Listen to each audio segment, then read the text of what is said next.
Well, hello then. Here we are with another episode of Dance Gems. This is one out of two series. Who are actually the Dance Gems? And it's a little bit impolite to start with yourself, but the first episode is about me. Ton, my good friend, he is going to interview me. So let's ask him in the show. Hey, welcome, Ton. Hey, Sean, good day. Hello, listeners. Yes, this is another episode of Dance Gems, and today we are going to introduce ourselves. That's a little bit weird, but maybe it's a good thing. Yeah, who are the Dance Gems? Part one. Who is Jean Dorff? Um, well, hello, Ton. Let's get started. I am curious Hello, what kind of Sean. questions you have for me. Yes, I have a few questions, a lot of questions because I prepared it. So, who is Sean Dorff and what is Sean Dorff doing actually and where he is living? That would be very interesting for me and for the listeners also, I hope. Oh yeah, yeah. Well, okay. So, I am, of course, I'm Jean Dorff. That's my name.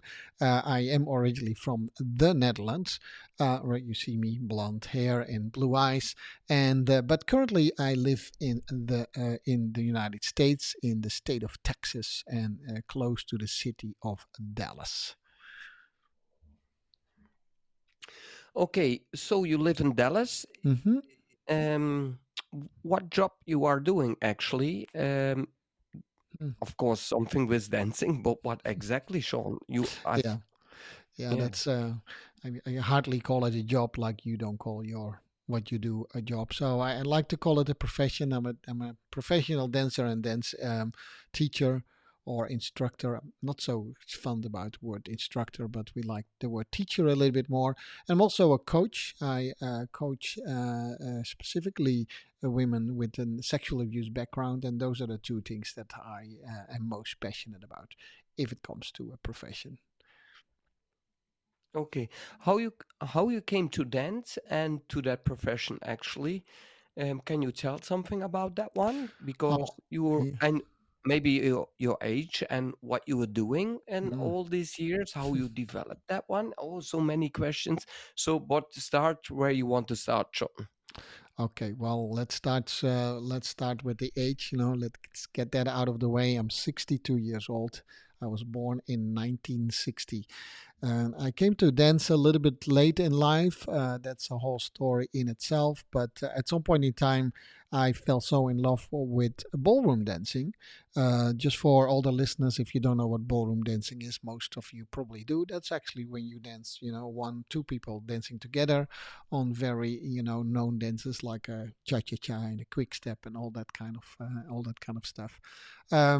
Yeah, but fate, Fate, brought me one day to the dance floor. I always loved dancing, by the way, but not in a formal way. And so I decided to take some official dance lessons, and I fell so much in love with it that I found a way to make it my profession.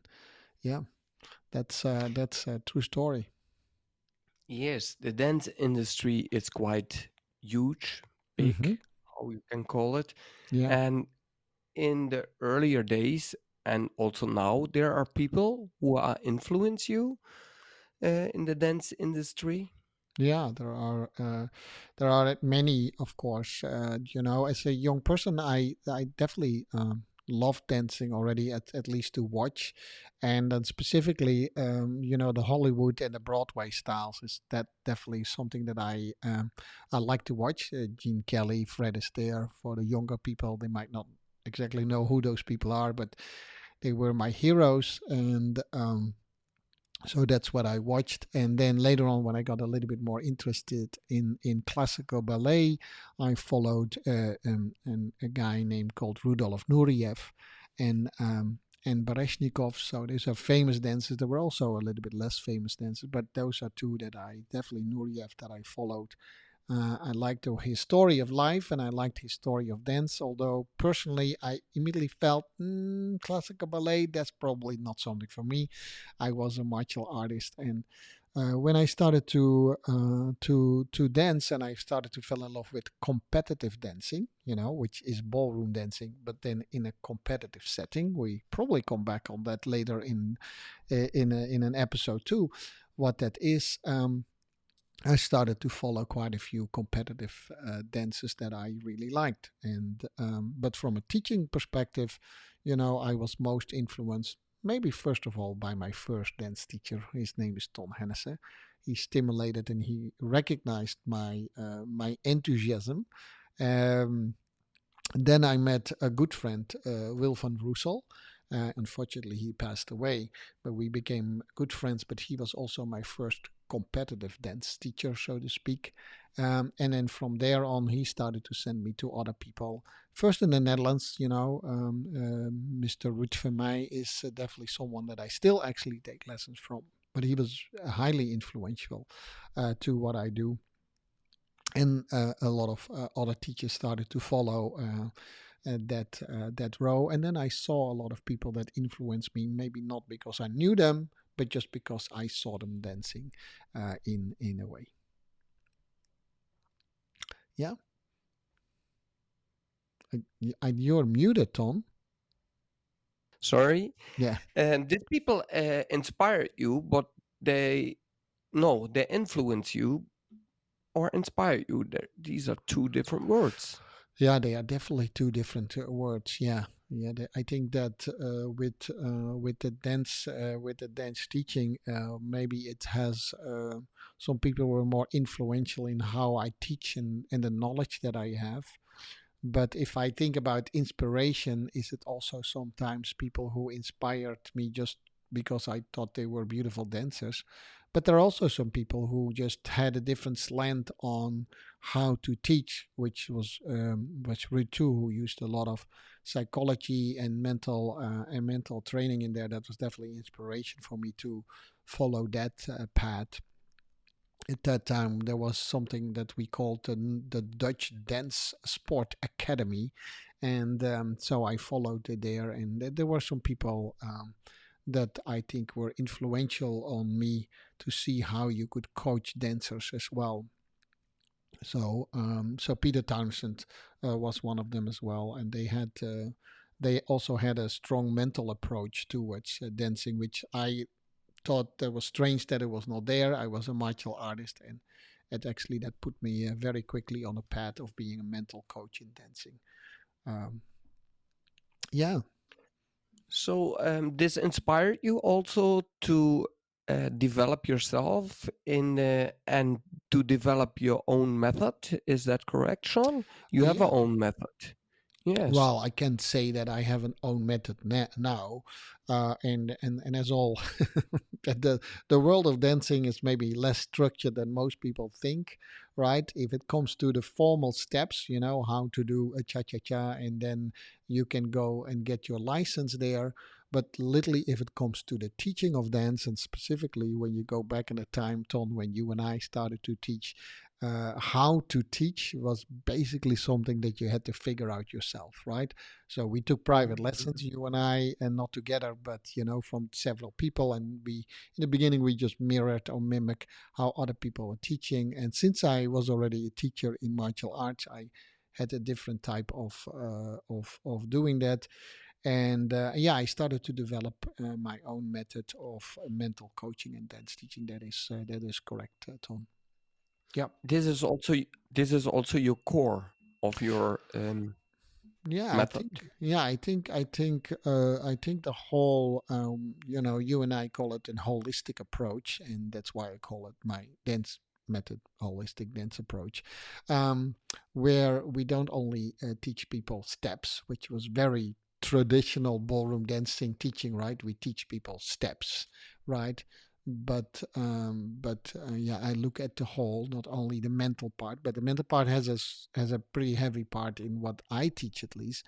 But it doesn't stand on its own, so to speak. It's not only about putting your right foot in front of your left foot. It's the whole body, and it's definitely the whole mind. And if you're open to it, we talk about the soul too.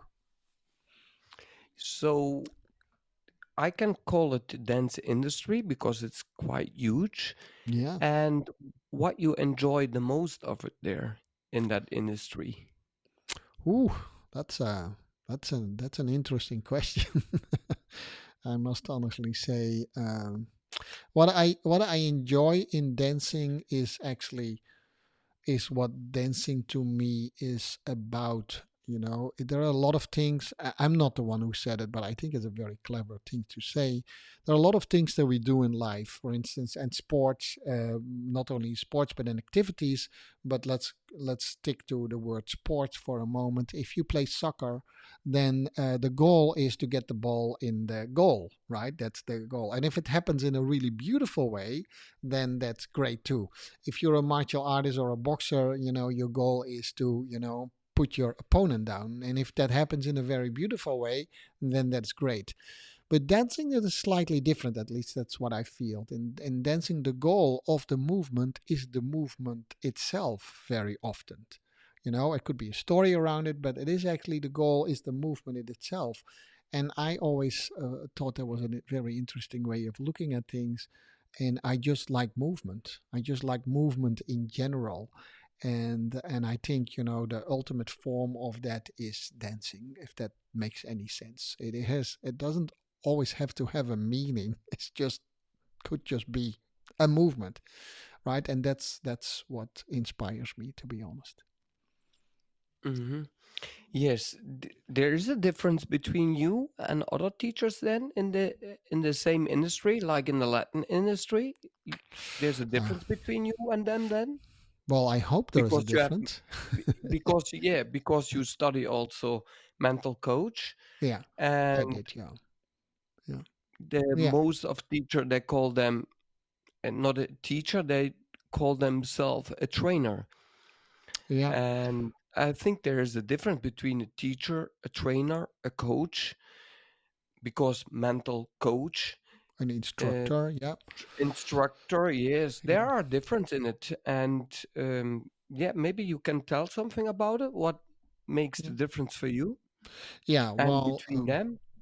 I think there is, I hope there is a difference between all of us. After all, we are all very unique, right? So if I say that I'm different, then that's not to set me apart in a positive way. It is just difference from that point of view. I do hope that people make a stronger distinction also in what we do between coaches, teachers, and instructors specifically. We, in layman terms, you know, in normal talking, we just mix all these things up. But in reality, I think a coach is entirely something different than a teacher, and it could be in one person, right? A teacher could be also the coach of a, but we are a young sport in those terms if you think about it, because if you go to other sports, for instance, if you go to soccer, there is definitely a difference between, you know, the main coaches. You have mental coaches, and they're all different roles. So I like to take the role often as a mental coach, but I sometimes also take the role as a choreographer, and it has all to do with how to develop. I think that's a different thing where I can clearly see that I, for instance, could work. And we do that, by the way, but I can work with you together, Ton, where we have different roles in the development of the dancer for. And I'm not saying that's not true for other people, by the way, but I'm just saying if we look at the development of a dancer, we can decide as coaches and together with the dancers what do you need the most at some point in time. And sometimes it needs a little bit more emphasis on the mental side, and sometimes maybe a little bit more on you know, on the ability side, and sometimes it needs a little bit more emphasis on the skill side, and those are different roles. Hmm. That's how I see it. And then last, I talk a lot. I always talk a lot, by the way, guys. But you know that already, right? And I think mental coaching is a special trait, and we all know something about mental coaching. And I happen to just have my interest there and studied it for a long time. So I dare to say, yeah, I know a little bit more about mental coaching than an average person, and there's nothing wrong with it. I'm sure there are a lot of people who knows a little bit more about the cha cha cha than me, and that's fine too, or about choreography, and I think that makes it really good. It's not a competition in that case. Yes. How much a mental coach would be take a part of the Hmm. performance? Yeah. Would be that a lot or less or? Well, yeah. Well, I mean, it's interesting. It's interesting that you said that because I interviewed. Well, actually, I did not interview it, but in a conference that I organized last year. Was it last year? Yeah, I think it was last year.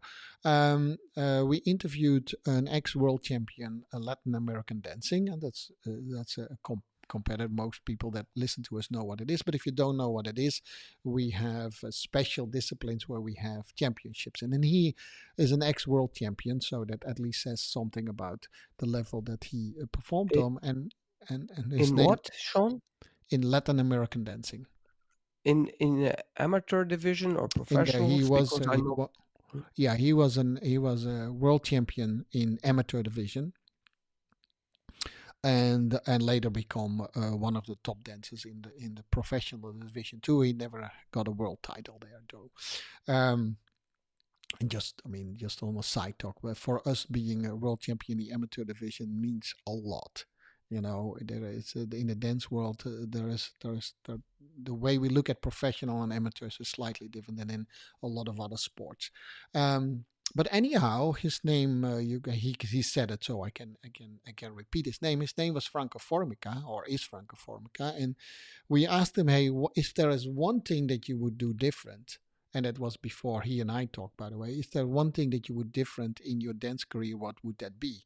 And he said, his first answer was immediately, I would approach my mental side of the dancing completely different by working on that from the get go, from the beginning.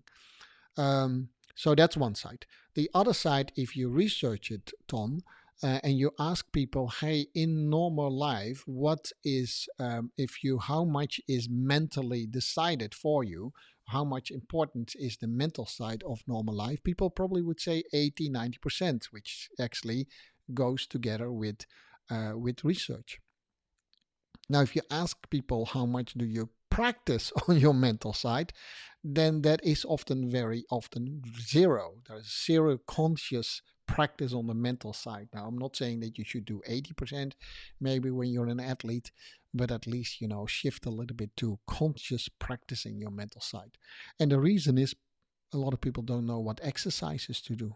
They don't know how to do that. We know how to, you know, run, and we know how to make our body stronger often. At least we think we know how to do that, but we don't know how to do a mental exercise. And specifically, we don't know how to do mental exercises specifically geared toward dancing. When I reflected to myself when I was young, Hmm. I already had a lot in myself. I was close to my own power, but I was not aware of it. And I didn't had teacher who follow me in my thoughts. And this one makes me not unconscious, but it would help when I had more tools for it and to stand as a human being more stronger in my own shoes. And this is actually a pity, but anyway, I was quite sure about myself what I wanted. Yeah. Only the people around me could not follow me sometimes. Yeah, I can, I recognize that we didn't know each other personally, but of course I saw you as a as a dancer. But I thought you were, by the way, one of the stronger mental people because you had a very strong will in what you wanted and you did it.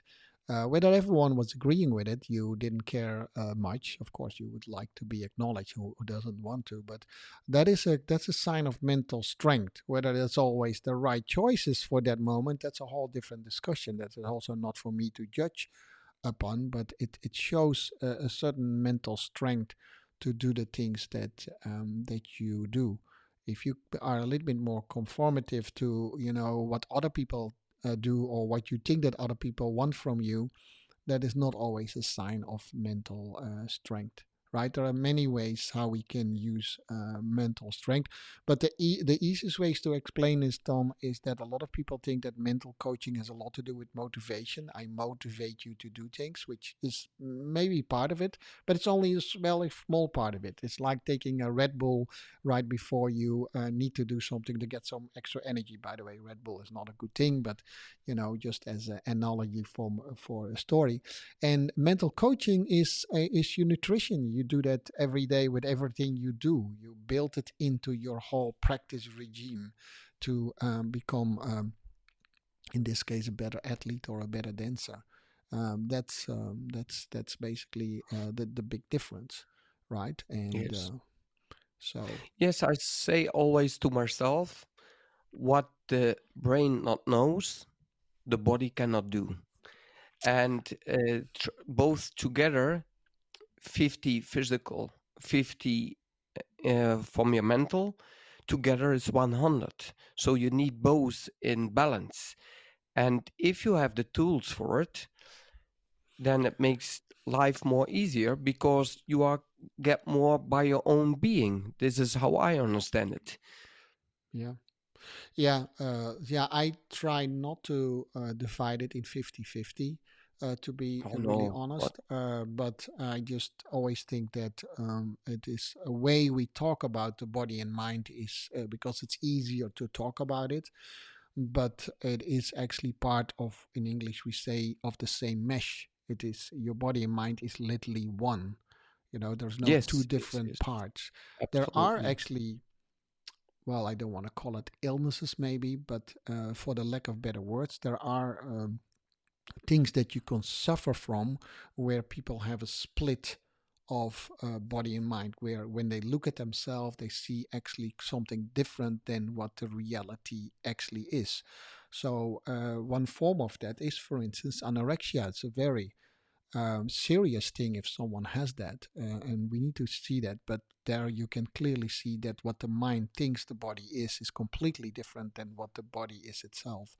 You have other dysmorphia type of things where you can see that you can learn a lot from those things.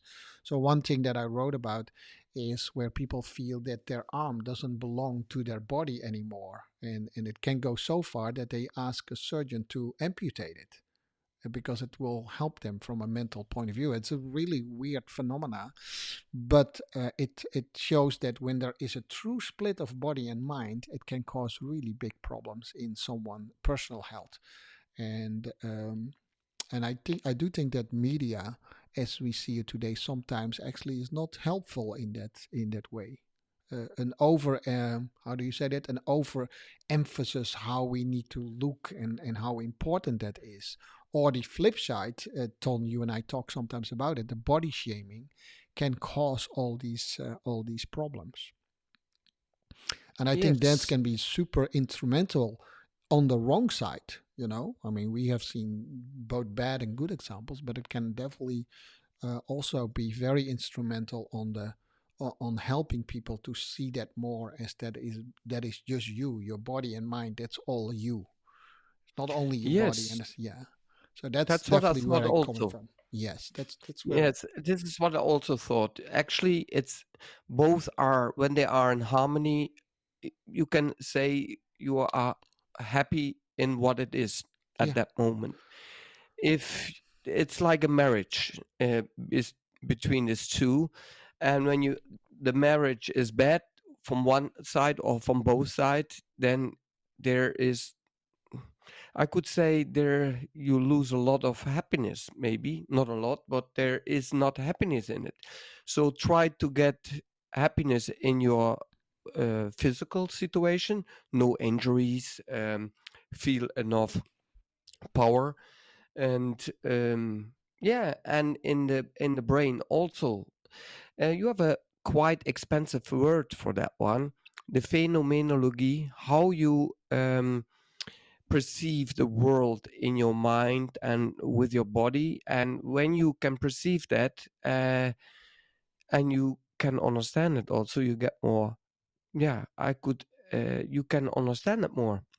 Yeah, Yeah. it's an interesting thing, and there's a lot of thought and research around it, because that makes us a human. The awareness of the fact that we are a being, that's literally the sign of being human, right? We have Mhm. not seen that in animals. We might actually see it, maybe strangely enough, in some animals that has a higher form or intellect, like like dolphins and elephants. And by the way, there's a really nice documentary coming out about elephants and how that they have that.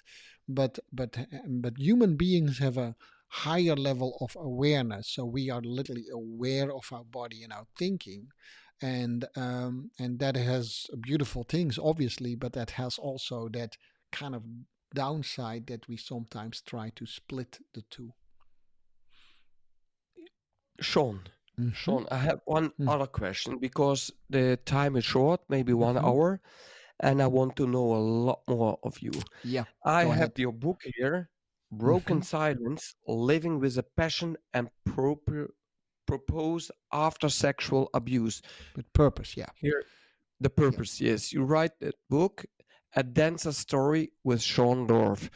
Of course, that would be a whole podcast, but what is the correlation between A Dancer Story and the sexual abuse? Yeah. Well, so first of all, it's it's an autobiography of the story of my abuse, right?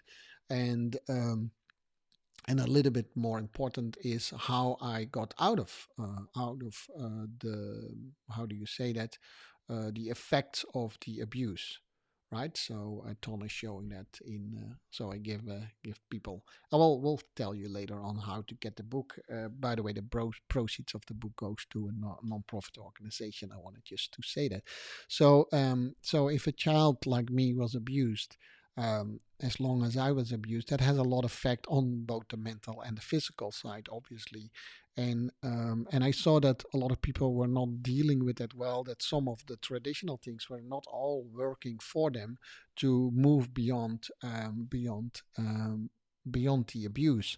And one of the things is that people that were abused or are abused actually have a hard time to find more in life than just getting by. They think there is no passionate life anymore. There's less of a purpose in the life, because their life was pretty much ruined from a very young age on. And I think there is still purpose and passion in that life, no matter where you are. And for me, why I called it a dancer story is because my passion was in dance, and I think to a large extent that passion saved me, because it gave me a goal and it gave me a purpose. And that's why I call it a dancer story. And there are other sexual abuse victims that I work with, and they might have another passion, and it could be, I don't know, cooking, and they could definitely call it a cooking story, because through your passion and your purpose, once you find that, then you can achieve a lot in life. And there's very interesting theories around how important purpose is in someone's life. I think it's the highest form you can try to go after, um, and that is what purpose that you have. And there are enormous nice quotes around that. Your goal in life is to find your purpose, and the second goal in life is to live that purpose. Yeah. So you're on mute on. Yes, where you can order that book, Sean? It My book is it's already a bestseller through Amazon. So I would just always say, to get it to Amazon. If you are a Dutch listener, you can also get it to bol.com. And most online stores, they carry the book, but they, to be very honest, full disclosure, they all order it through Amazon. So I would just say go directly to Amazon and order there. Broken Silence by my name is yeah. So thank you for. So yes, in your dance as a teacher, Hmm. Sean, what were your goals there? And before a teacher, you were a dancer, and Mm-hmm. before you were, say, a competitive dancer, you were a social dancer. Yeah. And how is that development for you, and what are the goals in that one when you are social dancer, competitive dancer? Because for the art world, this is quite strange in the dancing world to be a competitive dancer, Yeah, it is. because dancing is actually, I think by myself, an art, more an art, but this is only for me, maybe for other people too. And then you were, now you are a teacher mainly. So what are the goals in that one? So there are different goals in it. Yeah, there are different goals. I had very little goals in the social dancing, except that I thought, it would be nice to know how to do a little bit of what we at that time call, social dancing from ballroom perspective. Because if you went to go to a party in the time that we grew up, like a wedding or something, often, they were dancing a foxtrot or a cha-cha or something like that. So I thought it would be a nice skill to have and also a fun thing to do. But very quickly, I was attracted immediately to what we call competitive dancing, and I'm a little bit a competitor by heart. I've been a very long spent a long time in martial arts in competing there, so I have that. But I was mostly attracted to the fact that you can express yourself bodily and mentally through the form of dancing. So I saw the art side of it. To be honest, on I was and still am, by the way, hugely attracted to this really weird form of doing something that you can call an art form and do that in a competitive setting, which is actually really, really weird if you think about it. And then you also do it not only one couple at a time. Typically, dancing goes with couples, but you do it with a lot of people at the same time. And And what is a couple, Sean? a couple is Married couple? no. Married couple is it could be a married couple, but it's not a requirement. It's actually it could be two people that dancing together, and that could be boy boy. Boy girl is a little bit more traditional, but it can also be girl girl in any form that you have nowadays, which is a beautiful thing. But very traditional people still see it as a man woman or a boy girl. To be honest, and that's and they compete in all the dances that I just mentioned and a few more, and I got an attraction in there. And when I started to dance, I wanted it. I wanted to be one of those strong competitive dancers, right? If possible, maybe even become a champion in it, whatever that means, and that grows into you. People started to tell me that I was too old to reach a certain level of dancing. Now I never listened to anyone in that perspective, to be honest. So I did my thing anyhow, and so that was my goal to at least go to the larger competitions and be allowed to do these open amateur competitions and later professional competitions. Did that, of course.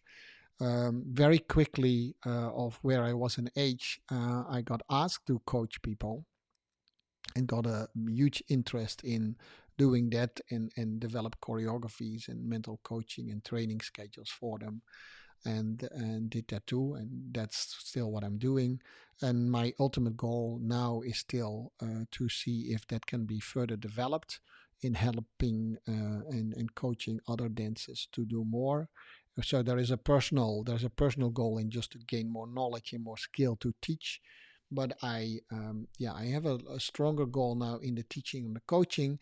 But I still have some sort of a need. Maybe I should not do that in public anymore, but as a joke. But I still have a need to dance myself, Tom. And I don't know where that takes me. It's actually something that came up quite recently, very strongly again, saying, hey, I started this whole dance adventure to dance myself. And the least that I do lately is dance myself, maybe. So I have a stronger need to do that again. In what form of fashion? You and I started a few years ago to make a dance on my book Broken Silence. That's still an unfinished business, and I think we need to finish that too. So that would be a good opportunity to push me a little bit as a dancer as well. And I also think, Absolutely. Ton, where you and I together in specifically in our world, sometimes there is something about age. At some point in time, maybe you should not dance anymore, and I think we should dance on any age. And I have a strong feeling that I need to do that too, and maybe give some other people at our age a little bit of an inspiration that you can dance on any Yes. age, and that's actually very good to do that. So I think I think it's more judgment from the outside, it Sean. is, it And is. yes, and actually, when you are 62, it's very important to move. And what it's not more beautiful to do this with the passion you have with dance. I totally So agree. you are busy with your body and mind, and try to put something there as a form. And it I think it has not I'm sure it has only positive things. Oh yeah. um yeah, when you get an injury, of course, then it gets but anyway, it's good for your body and mind to do that, and keep your, yeah, it keeps you healthy, and you can get more energy from it, and you can discover also what you are doing with your body and mind, and how to put that in space time. Yeah. What is a different discussion, I think. Yeah, it's a different discussion, and I do think that, by still practicing dance, there's also, I mean, when we teach, you know what I know, when we teach, we move quite a bit, right? And specifically, if you make choreographies, we still move quite a bit, and so we stay fit, but just to purely dance, not for yourself, but as a dancer, as a performer, or as a dancer, is something that I still have, ambitions in. That is for sure. So, what you would like to see then in the development of our dance industry, and mainly we come from the ballroom Latin world. So, would there something what you would like to see there? How the dancers dance in these days? What they, how they perform? Yeah, I would like to see that they dance with, where I truly can see that dancers make their own choices in what they want to dance. Now, every dance style and every dance form has some sort of a cater around it. There is something that you need to do that people say, oh, that's hip hop, or that is more like a popping style, or there's more like, lyrical hip hop, and there's more. So there is also something that has defines us and saying, hey, this is typically a ballroom cha-cha-cha or a ballroom. So, but that's a very loose cater. I think that's how I see it. So I would like for dancers to make their own choices in that, within those boundaries that we have. I also would hope that they make the choices not so to please other people what they want to see, because it's a sport that will be judged. So we see a lot of people who try to dance to what the judges want to see, and I would like to change that. I would like to actually almost challenge the judges to see when they see something new on the floor, like, hey, maybe I need to change my judging because this is, I like this, or I don't like it. That's fine too with me. So that's what I would like to see. There's a lot of talk about freedom of dance. And that's another thing that I want to see. I think that competitive dancers need to go dance in any association that's out there, and it sounds maybe a little bit fake. There are many associations of dance, and they are not always helping the dancers. They sometimes competing with each other. So in my ideal world, I hope that that goes away one day. Um, we could do a whole different podcast how that world looks like at the moment. And when I started as a dancer, I didn't know anything about these things, and that was a really, really nice feeling. I just felt that I could dance wherever I wanted, and that feeling I would like that dancers always have in any level that they have, that they can go with their craft and with what they're passionate about, and that they can practice that wherever they want. Maybe within those boundaries that I set. If you do a ballroom dancing, then maybe you Mhm. don't go to a hip hop competition, but any other way No, around. yes. Anyway, Sean, it would be definitely get a podcast about judging in the dance Yep. industry of hip hop Mm. or contemporary or in the even in the ballet world Oh, to have that's yeah. competitions, Yeah. and in the Latin and in the ballroom world it's more common. Yep. But this is definitely a different podcast. I have a question in my mind, like when you want to dance and you never dance, you have a advice for them as a mental coach or as a human being, and people who already dance and have a many experience. Yep. Do you have also advice for them? Because there are common things in both of them, Yeah. I Yeah, think. you have good questions. Todd, let me start with the people who are not dancing at all, right? And who maybe feel, and then maybe it's recent, or maybe it's a long wish that they had to learn how to dance. I can have a simple advice: just start doing it, right? Start dancing and start exploring as many things that you can. If you already know that you are attracted to one or two styles, then that's fine too, of course. But sometimes you don't know what you don't know, right? So if you start there, start to find a style or a form that you like. Don't confine you immediately into that. And then the one thing that I definitely want to say to beginners dancers is it's a little bit of a trap that we all fall into is we immediately think that we have to fulfill to something. And what I mean is like I need to know now these certain steps before I can dance. The only thing that I want to say, you can already dance. You might not be able to do the formal dance as that was brought to you by a studio, but you can already dance. And that's the mindset you need to have, I think. I hope you have when you dance, because I see some people coming into our studio and they want to dance, and then suddenly we touch, you need to do this with your left foot and that with your right hand. And I think that is learning someone a trick and not someone how to dance. That's, I said it. Hate me for it if you want to, but that's how I think about it. There is something fun in it, learning formal dances, by the way. Don't misunderstand me either, right? But there's room enough to express yourself in another way. So that's dancing. Um, and then if it comes to the already people who are into dancing, there is no end of it. You don't have to stop ever how to dance. That would be, I hear people saying, I'm going to stop with dancing. And then I say, why? Can you find another way that fits maybe with the circumstances that you are in now? And it could be age and it could be different family circumstances. Um, because all those people that stopped, and the only thing that I hear from them is that they kind of regretted that they stopped. And specifically the competitive dancers and ballroom dancing, they really often think that there is that, now I stop competitive dancing and they kind of stop dancing altogether. I think, if that's really what you want, go do it. But I still meet people all the time who said, yeah, I kind of regretted it. So why don't spend a little bit more time? Can I maybe change what I'm doing right now within the circumstances that I'm in and still do the passion and the things that I love so much? Does that make sense, Don? And then the people with a strong competitive heart like I have, I still think you can try to reach whatever you want to reach. You know, there is no limit. Yes.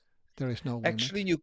you can dance till you are dying, but Yeah, still you are on your top somewhere, exactly. and this I would develop as a maximum there and enjoy that Exactly. as a dancer and discover what that body can discover. Even now on my age and your age, it's also possible. Only we have to do probably a little bit more for it and sometimes be also more careful for our body. Oh yeah. Oh yeah. Well, that's the Mhm. circumstances that I was talking about. But yeah, and one. I mean, I am blessed with a healthy body at the age of 62. And who knows? That's not always given how long that lasts. But within the circumstances that you have, and actually you can bend the circumstances maybe a little bit stronger if you put your body behind it. So besides all the health and the mental benefits that you have, there's a lot of fun and social interactivity with dance.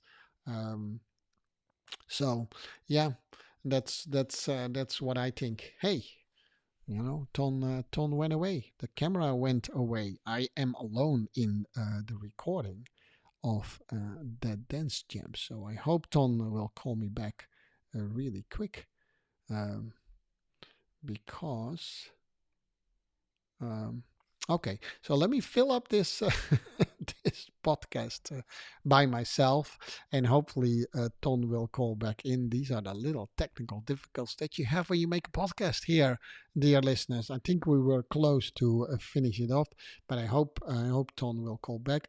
Let me just contact him. Yes, he is there. Hey Ton, Sorry, Sean. that's okay. I Yes, I I'm there again. My computer said bye bye. Yeah, well, I was explaining to our listeners and viewers, saying, "Hey, that's the challenge that you have when you do a podcast. That little technical things happened." So I filled up the time, and it was only a few seconds. Um, yeah, dancing on any age. That's definitely a topic that we will bring in this podcast. By the way, people in the podcast Dance Jams. Have you any more questions, Tom? I can always talk. So. Yes, absolutely, Sean. Where do you see yourself in 5 years? And what is your. No, actually, I have another question. Mm-hmm. Because I know you told me you're busy with two books, two new ones. Yeah, I And I do. want Yeah, to know what books these are. yeah, Please, can you tell me that? yeah. So I hope the first one, and I'm gonna say it now. I say it in public now. I have to do it right. So that's called accountability. Just saying mental coaching, right? So my second book, which actually was my third book, but that's a little bit complicated because I wrote it as a third book, will probably be published in the July August timeframe.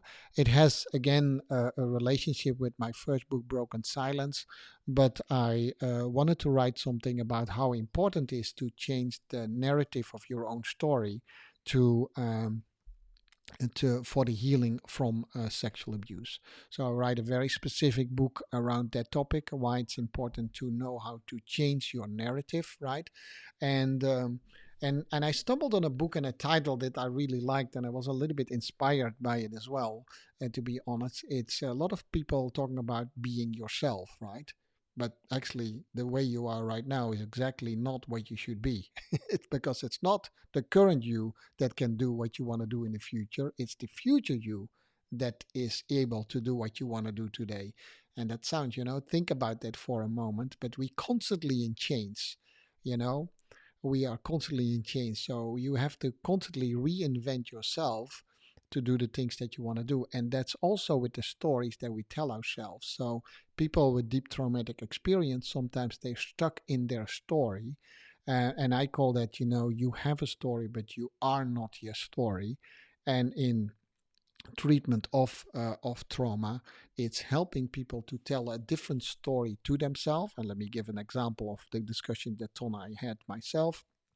I could easily tell myself the story, I'm already 62, my life as a dancer is over. And we hear that story a lot, Ton and I.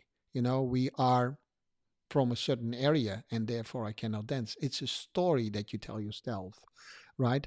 And that story, once you start to change that, maybe by listening to this podcast, saying, hey, there are two old dudes talking about that they're still dancing.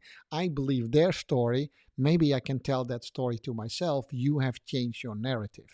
Does that make sense? It sounds very complicated, but I hope when I tell it like this, that it's a little bit more clear. Now, you could see that too. Having trauma from sexual abuse is a very serious thing, and it's not about just changing one sentence. It goes a little bit deeper, but the principle is exactly the same. The principle is, what is the story that you tell yourself?